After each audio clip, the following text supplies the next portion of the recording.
Senator Kaine. Thank you, Mr. Chair. General Reed, good to see you. I want to ask about a couple of topics. My colleagues have covered some of the others that I hope to ask about adequately. One is about the connection, if we want to have adequate sea lift for military purposes, the connection between that and our food aid programs. So, you know, we're all grappling with cuts, pauses. The Supreme Court rendered a ruling today that may reopen the door on humanitarian assistance through USAID. Food aid, about 40% of our humanitarian aid programs are food aid, and it's the delivery of U.S.-grown food to other nations. Just using Africa, the African continent, as an example, the U.S. flagged ships that deliver the aid sort of count on that as what they call one leg of a three-legged stool. They transfer food aid, they transfer DoD cargo, and they transfer FMS or other executive agency cargo. And by transferring all of those and earning revenue for doing it, it maintains a business model where they can keep these ships available for sea lift capacity.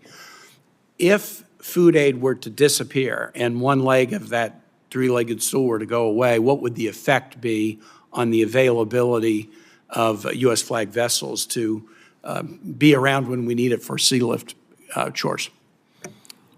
U.S. flagged vessels with U.S. crews are critical. We need to make sure that they can go to sea and stay afloat. By us following cargo preference laws, we can actually provide the material for them to actually sail. What that does is it makes them ready. I need them ready. I need them to have a job and know that they have something that they can do, and so when they actually get called to be there for the nation, they're actually there. If for some reason they were not there, then we don't have U.S. citizens supporting us at sea. And this is really important. My colleagues did a good job of asking, for example, about the need to purchase more, high-quality used vessels so we'd have more sea lift capacity.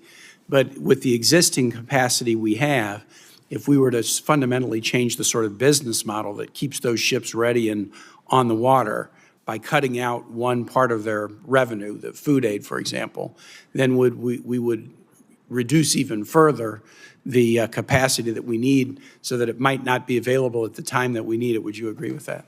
I agree. Thank you for that. My colleagues asked some questions, and you talked in your opening testimony about the DoD contract for the Global Housing Goods contract, 40,000 DoD personnel in Virginia. 120,000 active duty in Virginia, and assuming you move about every 3 years, that's 40,000 moves out and 40,000 moves in. You talked a little bit about how the transition is going, but there was a specific question I wanted to ask. There's something called the continuing to use the Tender of Service Legacy Program during the ongoing GHC ramp-up program, so the kind of the old way of doing it. Now, the rates associated with the legacy program are often 20 to 30% higher than those outlined in the GHC contract.